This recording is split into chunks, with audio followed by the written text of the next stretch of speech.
From the world of politics to the world of business, this is Balance of Power.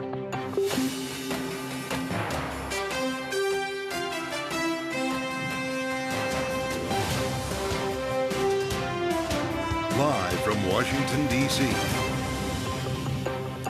From Bloomberg's Washington, D.C. studios to our TV audiences worldwide, welcome to Balance of Power. Alongside Joe Matthew, I'm Anne Marie Hordern. Back to square one. 17 days after ousting Kevin McCarthy, House Republicans still struggling to pick a new speaker as Jim Jordan loses a third vote and his party's nomination. Jim Jordan's out of the race. Obviously, we're in unprecedented times. I look forward to cleaning the slate. We have a lot of great candidates. We're supposed to come back for a candidate forum on Monday at 6:30. We're going to get it done. It's just going to take us a little bit longer.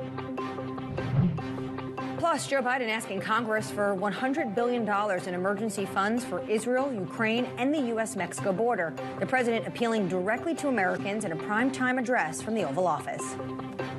We're facing an inflection point in history. One of those moments where the decisions we make today are going to determine the future for decades to come. Of course, Anne-Marie, that $100 billion package that the president appealed to Americans to support last evening can't go anywhere without a Speaker of the House. And so we're still frozen today, but remarkable to see how much has happened yet again. You fast forward 24 hours, and we're literally looking at an entirely new slate of names with breaking news today now on both sides of the Atlantic. Yep, Groundhog Day, once again in Washington. Steve Scalise came and went. Well, I guess first Kevin McCarthy came and went, then Steve Scalise, and Jim Jordan. And here is the congressman from Ohio tapping out. We need to come together and figure out who our speaker is going to be.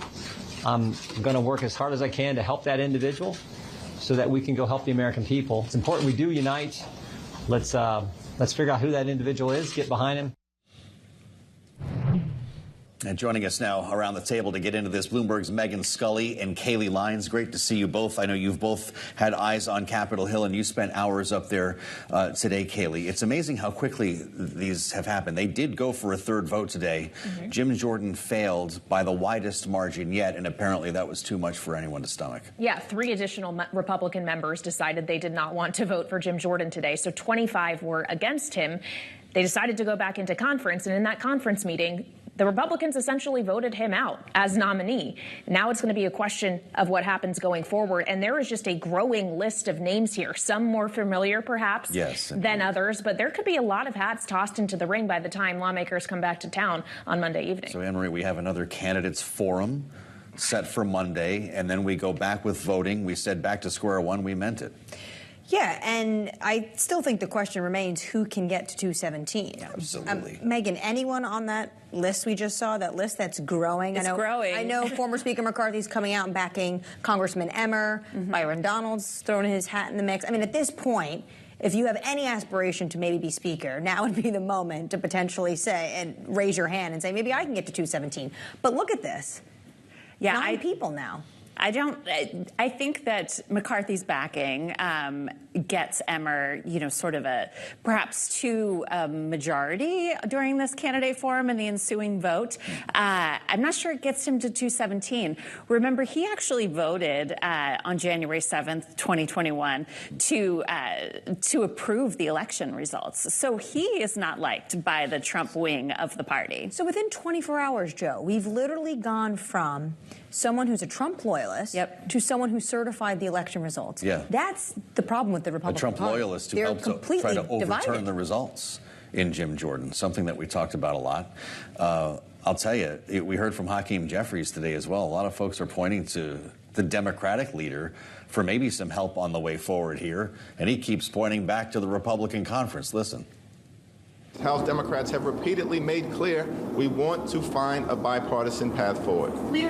At every step of the way, Republicans have rejected bipartisanship and embraced extremism. Jim Jordan is a clear and present danger to our democracy.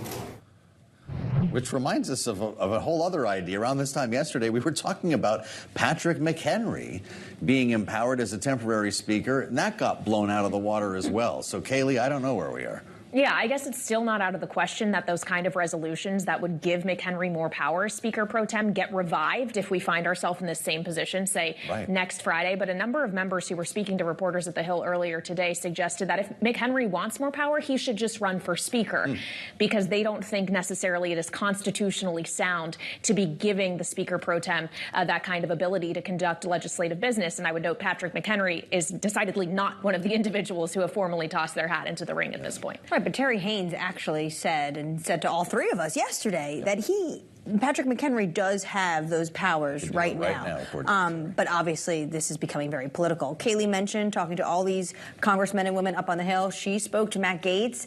He talked to reporters about Jim Jordan on his way out of the meeting with fellow Republicans after we learned that Jim Jordan no longer has a chance. The most popular Republican in the United States Congress was just knifed by a secret ballot in a private meeting in the basement of the Capitol. It's as swampy as swamp gets, and Jim Jordan deserved better than that. All right, so he was one of the many individuals you spoke coming out of that conference meeting.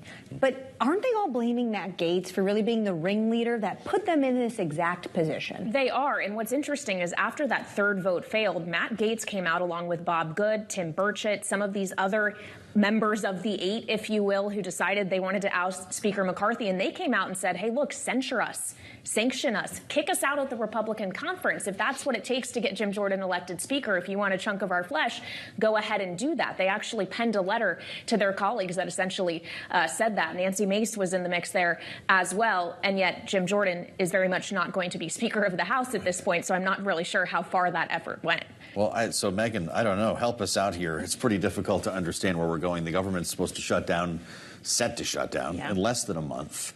If we start going through the motions here, nobody on that wall who we're showing can get to 217. Does the shutdown motivate some kind of a deal once we start moving into next week? Well, 17 days ago, when this all kicked off, we thought that the shutdown and then ultimately the Hamas-Israel war would certainly motivate members. This desire to get Israel aid money, which is widely liked on both sides of the aisle, that has not ended up being the case. So what we're seeing now is, once again, going through each of these candidates. They're probably going to have multiple rounds on Monday night because, we're now up to 9. So, and who knows who else might file between and the Sunday deadline. It certainly could. It's grown since we had a chance to make this for TV. It's grown since we've even been able to make our graphics. We'll have to add to that. We'll tell the producers. But Joe, to your point, it's kind of counterintuitive. You would think that we were definitely headed for a shutdown given the impasse we have in Congress. But Terry Haynes of Pangea Policy said to us yesterday that the chaos in the House could actually help avoid a shutdown. Take a listen. Right now, we've got an 80% likelihood of a shutdown. The scenario where that shutdown percentage goes down is one in which, paradoxically, this no speaker situation goes on for a while. And what Republicans realize is, we absolutely have to extend existing funding for a period, a months-long period of time. So if it comes November 17th and we're headed towards a government shutdown, does Patrick McHenry, if we do not have a speaker, put a stopgap measure on? And then he appeals to his party saying, well, we need to keep the government open so we can actually find a Speaker of the House? Patrick McHenry has been among the most firm Republicans, saying he does not have any powers aside from the powers to run the Speaker election. And he does not want to set a precedent that gives him these, the powers to pass legislation or do anything else really except for elect a speaker. So I don't see that as a possibility. The card that everyone's keeping in their back pocket is this electing McHenry for a short period of time, time limited, get us past the shutdown, get aid to Israel, get aid to Ukraine, depends on who you ask in the Republican Party about that. But, and I think that's in everyone's back pocket. But we saw that quickly, rise and then crash yesterday when Jordan floated it. So it's really impossible to see how this all plays out. All right. Well, you two will be all over it come next week. It's going to be a very interesting weekend and a very interesting Monday. Our thanks to Bloomberg's Megan Scully and Kaylee Lyons this Friday evening. Coming up in the program, another guilty plea in the Trump Georgia election case. The details and analysis from former Watergate prosecutor Nick Akerman. That's next on Balance of Power on Bloomberg.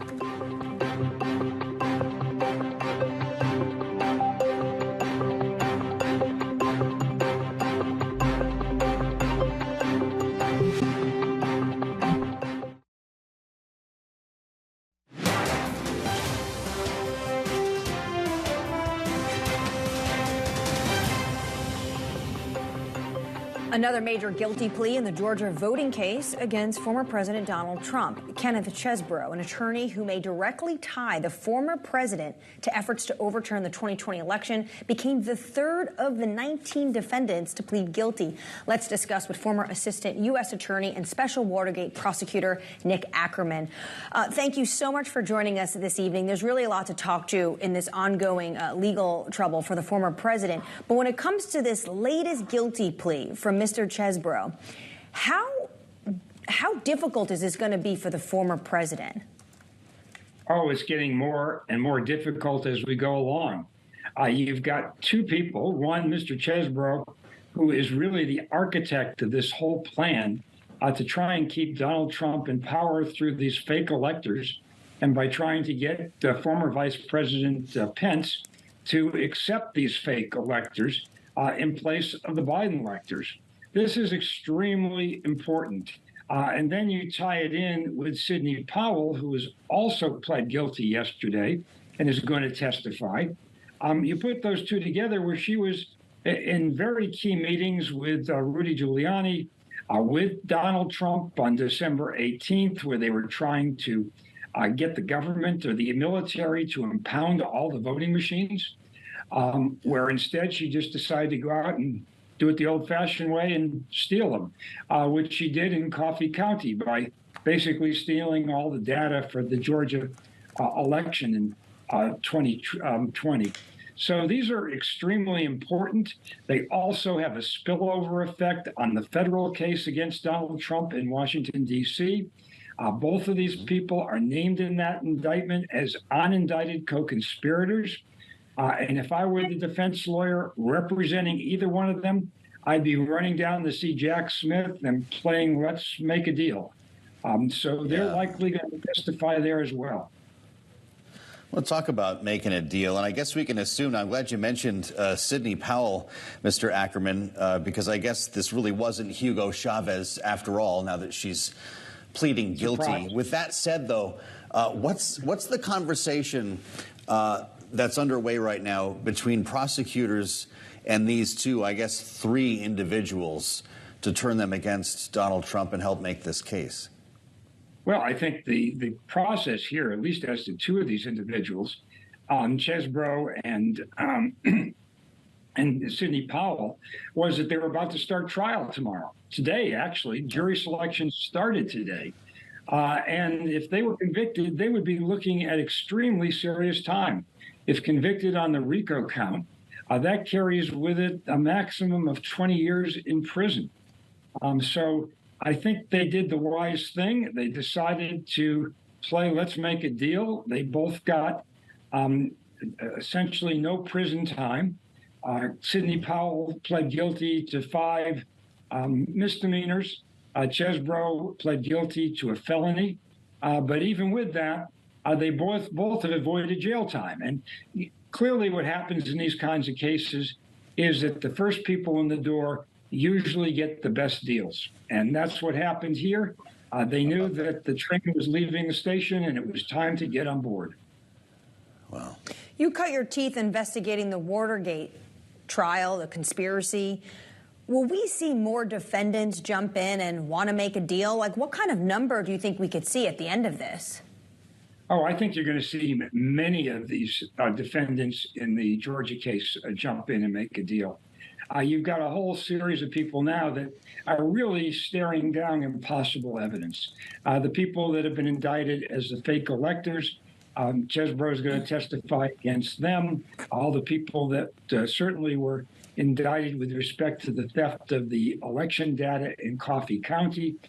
They're looking at not only the video evidence and the other testimony that's going to come from the forensic experts that were hired, but now you've also got Sidney Powell, who basically was instrumental in this entire scheme. So there's no way these people are going to want to take this the whole way and risk getting a 20-year count on RICO, being convicted on that count, and risking a huge amount of prison time. It's just, you're going to see a lot of these people over the next month or so start peeling away. So who will be the John Dean of this case? Well, that's hard to say. There's going to be a number of John Deans, I think. I mean, there's a number of people that have certain knowledge about certain people. I mean, Chesbrough today dealt directly with Rudy Giuliani. He dealt with a number of people relating to the phony elector scheme. He dealt with John Eastman, who was also one of the architects of the scheme to try and get the Congress and Mike Pence to accept the phony electors. So I think you're going to see a lot of people start to realize that it's in their best interest to make a deal, because being convicted of a 20-year felony is not a positive fact. What does this mean for the former president as he gears up for potentially being the nominee for the Republican Party of November of next year? Well, none of this is good.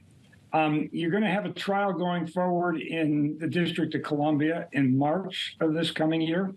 That's the one that's directly against Donald Trump for everything relating to January 6th. These people who are now pleading in Georgia are prime candidates to be given a deal by the feds to testify. In that case, like I said, both Chesbrough and Powell are unindicted co-conspirators in that case. So I think we're going to, the evidence is starting to mount up that people that Donald Trump thought would hang tough and be stand-up guys or girls, as the case might be, aren't going to do that. And they're just not going to be loyal to the point of risking 20 years in prison. If this succeeds for prosecutors in Georgia, Mr. Akerman, back to one of your original points, what does it mean for the special counsel's case here in Washington? Do you presume they're already talking? Oh, I would think so. If I were representing either one of them, almost simultaneously while I'm making the deal in Georgia, I'd be talking to the people in Washington. Because the problem is, if they go on the stand and testify in Georgia truthfully, the feds can use that against them in a federal case. So what they have to recognize is that once they're cooperating in one jurisdiction, they might as well join the choir in the other jurisdiction, because there's no upside to testifying and then having that testimony used against you in a federal prosecution. Just doesn't make sense. Fascinating insights from a voice of experience. Nick Akerman, thank you. It's great to have you back, sir. Coming up, UAW President Shawn Fain weighs in on the negotiations with the Big Three. Highlights from his speech next as the strike goes on. This is Balance of Power on Bloomberg TV.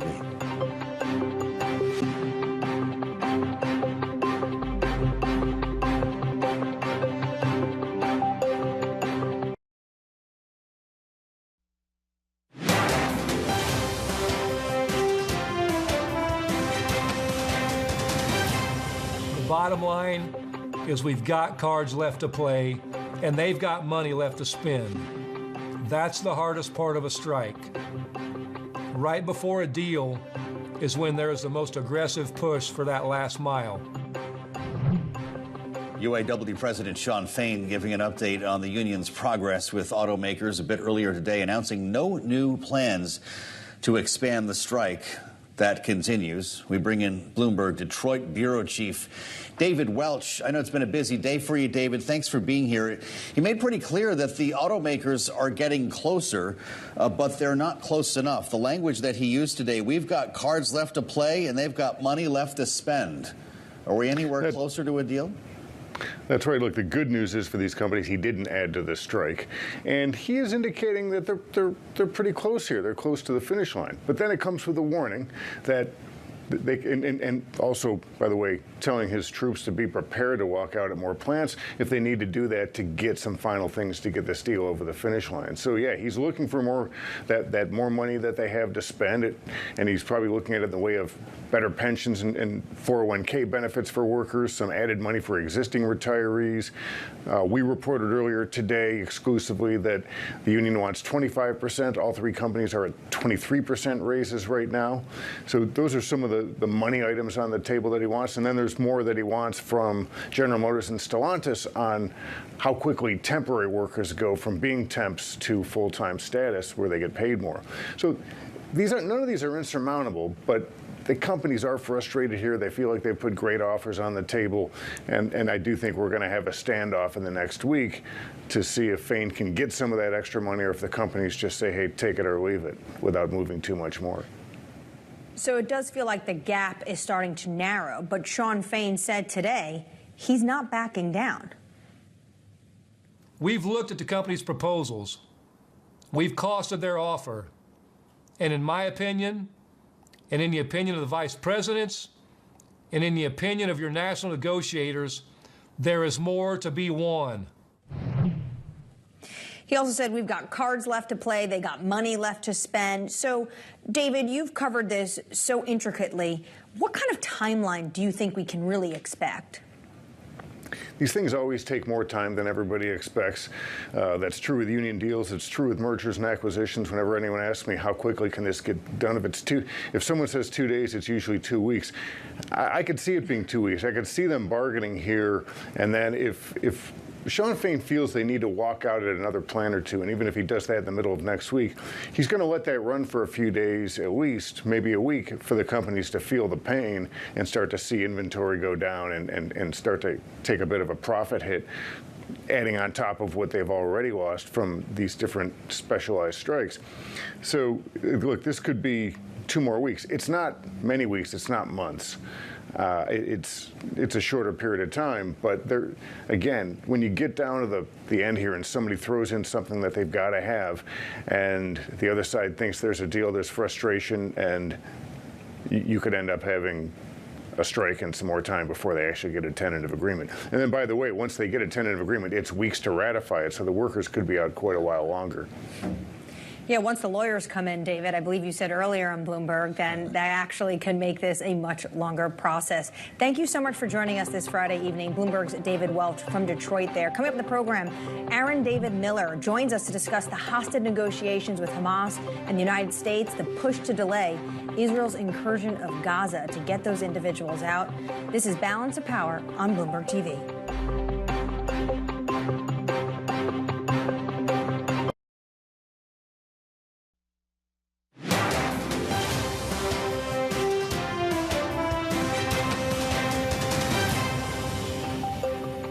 This is Balance of Power on Bloomberg TV. Hamas militants freeing an American woman and her daughter taken hostage during the Israel attack nearly 2 weeks ago. Bloomberg is also reporting that the United States is pressing Israel to delay its Gaza incursion as hostage negotiations continue, especially with the country of Qatar. Let's get the latest with Bloomberg's Dan Flatley. Dan, what can you tell us regarding these 2 hostages? They're American citizens that were released just hours ago. Yeah, what we know right now is, this is an incredible story, sort of late breaking, but we know that President Biden has spoken with them and offered the support of the U.S. Obviously, these are American citizens, so we know that, he's extended his support in that regard.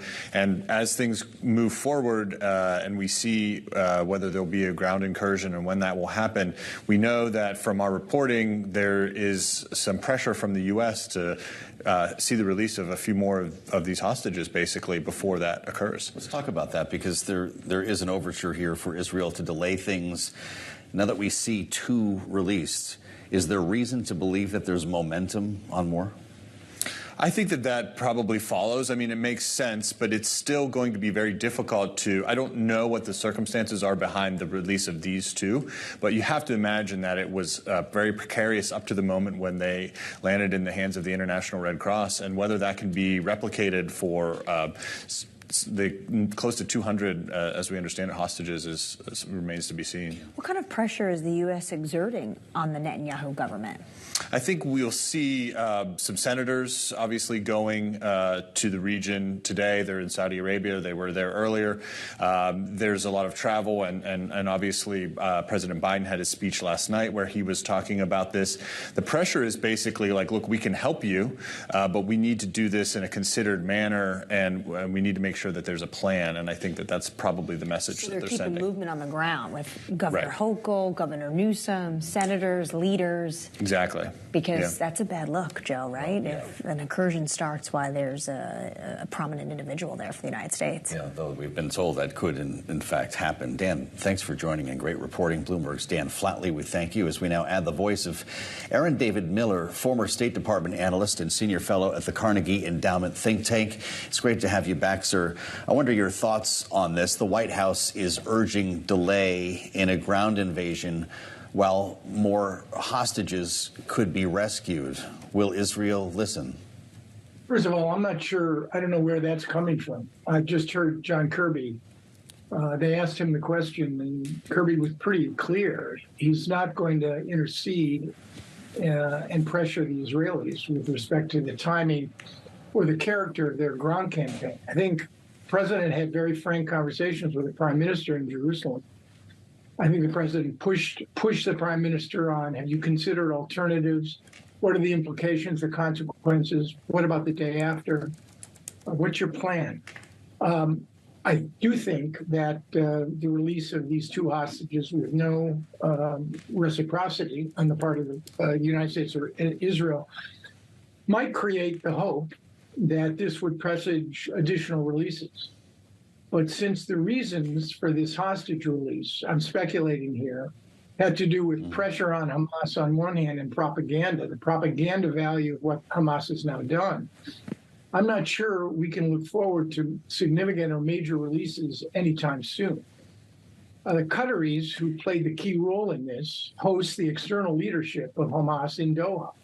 They're the ones, with the Israeli acquiescence in the last several years, that have literally been functioning as cash emissaries to Hamas in an effort to stabilize the situation in Gaza and prevent it from exploding, anywhere from $3 to $10 million a month. So when Qatar speaks, Hamas probably listens, but I think they've taken advantage of the pressure to orchestrate the release of two Americans. It's reminiscent, frankly, separating out the Americans from the Israelis, reminiscent for many Holocaust survivors of the selection process that the Nazis used in the extermination camps. And it's also reminiscent of the Entebbe operation, where the Jews were separated from the other Air France passengers before the rescue. So this is cruel manipulation. This is psychological warfare. And frankly, we can expect, I think, more games, in large part because the taking of hostages by Hamas was no coincidence. They had this as an objective, and I might add, not just taking live hostages. They took the bodies of dead Israelis because they know what a premium the Israelis place on redemption of their citizen soldiers, civilians left on the battlefield or in captivity. So again, I expect very little from Hamas. That doesn't mean there couldn't be space for another release. But whether or not a negotiation is possible and what the price would be, again, it's also opaque. Opaque is very unclear. Sir, just so we can clarify, because I'm also one of the reporters that worked on this story, it is our sourcing that U.S. and European governments are exerting this pressure on Israel to try to delay the government for the ground incursion to get as many hostages out as possible. But President Biden last night really wanted to explain to the American people why funding for Israel being one of those key issues was so important from the Oval Office. I want you to take a listen and we'll get your reaction. Let me be clear about something. We send Ukrainian equipment sitting in our stockpiles. And when we use the money allocated by Congress, we use it to replenish our own stores, our own stockpiles with new equipment. Equipment that defends America and is made in America. Did he make the case to the average American? Well, there's a jobs issue here. There's no doubt. I mean, so much of our foreign assistance doesn't leave the United States. It goes to American producers and manufacturers. And that's clearly true with respect to weapons. And it does relate to a lot of jobs. I mean, it was a pretty oblique reference. I mean, I think that speech, frankly, was intended largely for Congress, in many respects inside the Beltway. It was an effort on the part of the president to frame his involvement, American involvement in both of these two wars, Israel and Ukraine, as a furtherance of American values to fight tyranny, aggression, and to fight terror. And he's linked the two American partners, one a close ally, one on the front lines in trying to resist Putin's aggression. But again, presidential rhetoric rarely persuades. If I made an assessment of that speech, I think the Israelis and the Ukrainians were probably more moved by it than most Americans. We saw from Nielsen today, Anne-Marie, 20 million people watched that last evening. How concerned are you about the incursions that we're seeing to the north? There's been obviously a lot of concern. We talked about this with you in the last week about a second or third front. We're hearing about attacks against U.S. military installations in Iraq, in Syria. Are you growing more worried about this than you were a week ago? Yeah, because this sort of test of wills on the Israeli-Lebanese border between Hezbollah and the Israelis is becoming a daily occurrence. You have now seen attacks, pro-Iranian militias attacking American forces and contractors in Syria and Iraq. I still don't believe that Hezbollah wants to get involved in a major conflict with Israel. I also don't think that Iran wants to as well. You've got two carrier strike groups out there. One will arrive soon if it's not there already. And any major escalation between Israel and Hezbollah, I'm talking major escalation, where Hezbollah unleashes its stockpile of almost 150 to 200,000 high trajectory weapons in varying ranges and lethality, some as long as 600-700 kilometers. Any engagement like that has a very good possibility of drawing the Americans in. And I suspect when we talk about a regional escalation, we're talking about that. And we're also talking about Iranian involvement. If you want to see oil prices spike and financial markets plunge, you move from where we are now, which is a horrific Israeli-Palestinian confrontation, brutality and savagery on the part of Hamas. But if you want to make this really serious and really problematic, that's where the Northern Front comes in and the potential of Iranian involvement, because then you might see Israeli strikes on conventional and unconventional Iranian military sites and American strikes and attacks on Iran. I think that's a situation that neither the Israelis, the Iranians, nor the Biden administration want, but it's certainly out there, particularly as we wait for what is clearly going to be a major Israeli ground campaign into Gaza. Aaron David Miller, thank you so much for your time and giving us your analysis and context to this developing and devastating story. Coming to the program, we turn back to the turmoil in the House of Representatives. We'll break it down with our political panel next. From Washington, this is Balance of Power.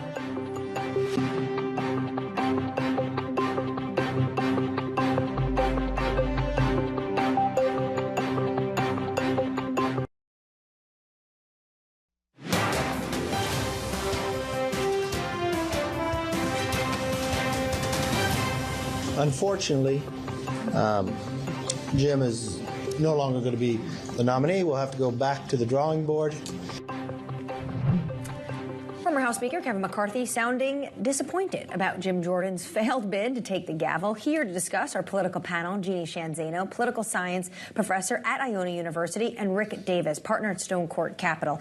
Okay, Rick, so once again, Steve Scalise came and went. Jim Jordan came and went. Who was next? Because now the number is nearly a dozen people who are throwing their names in the ring to take this, what looks like a very awful job. Yeah, it won't take much to actually be the nominee because it's a simple majority. And if you have, 6, 7, 8, 9 different members in there, if anybody who gets to 50 is going to be the nominee. And that means that the vast majority of the caucus will not have endorsed this candidate to be the nominee of the party. So I think this is a highly unlikely strategy to result in anybody getting to 217. All the divisions remain. The caucus is on hot right now. People are more angry with one another than I've ever seen. Candidates are announcing for the speakership by saying, oh, I'm only going to run a positive campaign because we're, in a subliminal message there is not like what Jim Jordan just tried to do to us.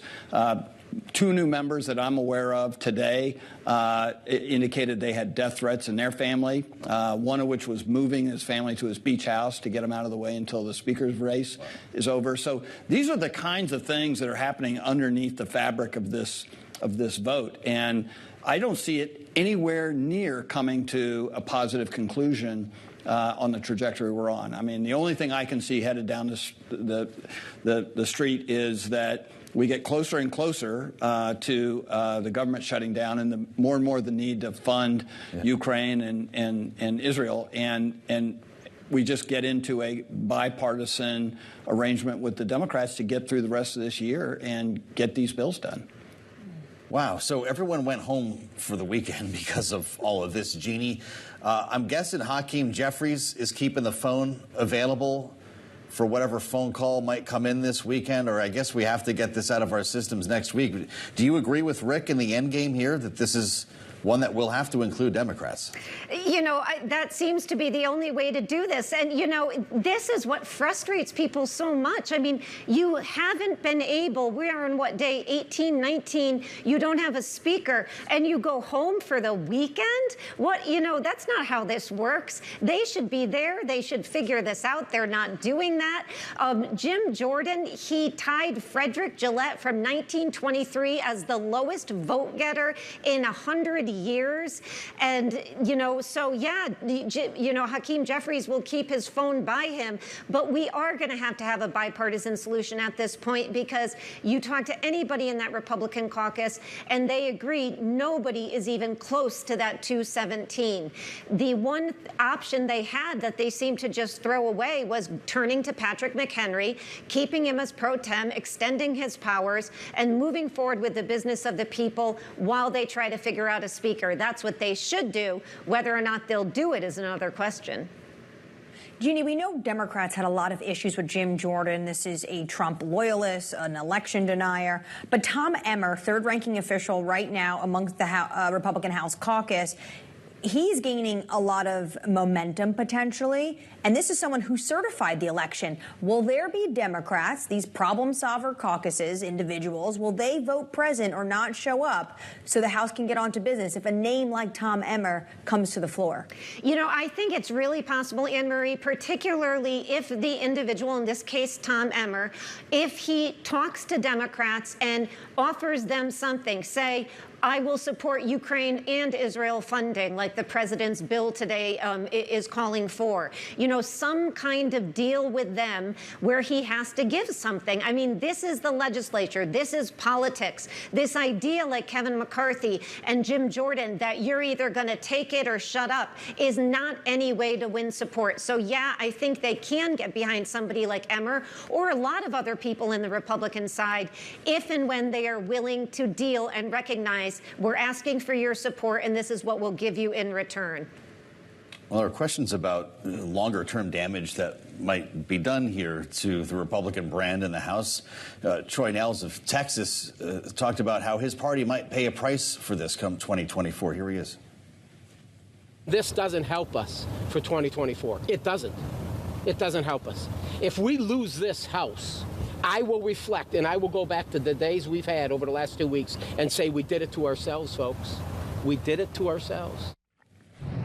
Is he right, Rick? People have short memories. We're going to go through a whole presidential campaign. We've got lots of Trump indictments. Will people be thinking about this a year from now?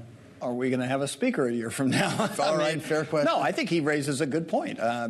People, they generate an impression of these members and whether or not they're getting anything done. And granted, this is a body that universally has a 11% approval rating. John McCain used to say that's like your family and paid staffers is that 11%.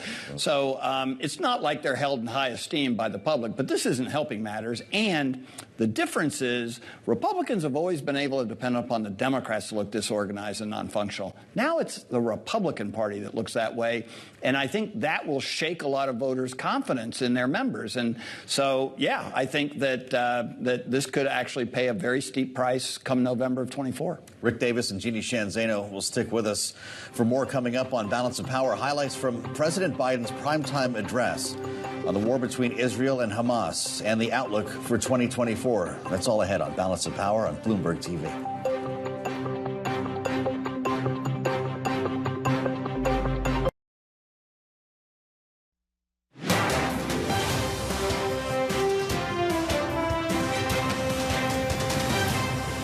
Tomorrow, I'm going to send to Congress an urgent budget request to fund America's national security needs, to support our critical partners, including Israel and Ukraine, is a smart investment that's going to pay dividends for American security for generations. President Biden making the case for an additional $100 billion in emergency funding in a speech last night. Prime time from the Oval Office. Back with us now, our political panel, Jeanne Zaino, political science professor at Iona University, and Rick Davis, partner at Stonecourt Capital. Jeanne, how did he do? This is only the second Oval Office address. We understand from Nielsen 20 million people watched. Did he change any minds? You know, I am so empathetic to the argument he is making. I agree with him on the policy. In terms of a straight-on speech, I did think it was a lot to cram into 15 minutes, and I always put myself in a position of somebody not paying that much attention. You turn that on, and he is talking about Israel. He is talking about Ukraine. He is taking flights. He is in war sites. You know, he's talking about the border. It was a lot to cram in, and for that reason, I think it's really, really an important message, but hard to change hearts and minds.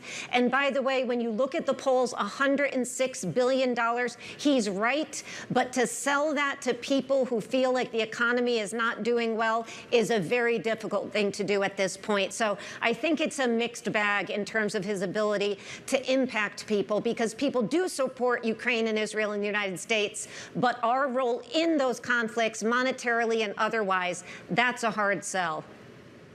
Rick, the president talked twice about he went into these war zones, first to Israel, first to Ukraine. But hours before that, the Pentagon said our bases in Iraq, in Syria, U.S. bases, are actually seeing an uptick. Yep. A destroyer intercepted a missile from Yemen, the Houthis, likely to Israel. Yep. Should the president not have spoke more about the men and women in uniform and the American hostages taken by Hamas? Yeah, I think what the president was trying to accomplish is to bring the public into what he is seeing on the ground, right? I mean, the thing you got to remember is this wasn't just about selling a bill in Congress. It wasn't just about saying, hey, these are our friends, we got to protect them. It's convincing the American public that these are values of ours that are at stake. And by personalizing it, I think he helped bring people into that moment, right? That moment when he was in Israel, what he was seeing, how he felt. Because it's an American cause, not just a Joe Biden cause or, you know, something that the military going through. And we're at the point now, and I think why I like the speech is because he put the import to it. He did it from the Oval Office. He did it in prime time. He got 20 million people to watch. Yeah. Other people cared about this issue enough to tune in. And he tried to bring the American public into that cause, into the need to be able to fight for democracies against these other countries that are actually looking at the world in a different way. And unless we understand that as American people, we're never going to buy into these spending packages, these trade deals, these things we've got to do to secure the world so that we can travel and do commerce the way we have historically liked to do it. Well, there's a lot of ways this could go here on Capitol Hill if there's ever a speaker. Jeanne, we showed the breakdown a minute ago. $60 billion of that $100 billion goes to Ukraine. How's it going to fly with the legislature? It's going to be a very tough sell. They also put in there the border. That may help. They put in there some money for Taiwan. It is a very tough sell, even if we get a speaker. And again, I think that just reflects the fact he was going to make this speech on Ukraine prior to October 7th. They added Israel into it. And that's what I think makes this a very tough sell. He's right to do it. It's an important speech, but really, really tough to sell to the American public. Yeah.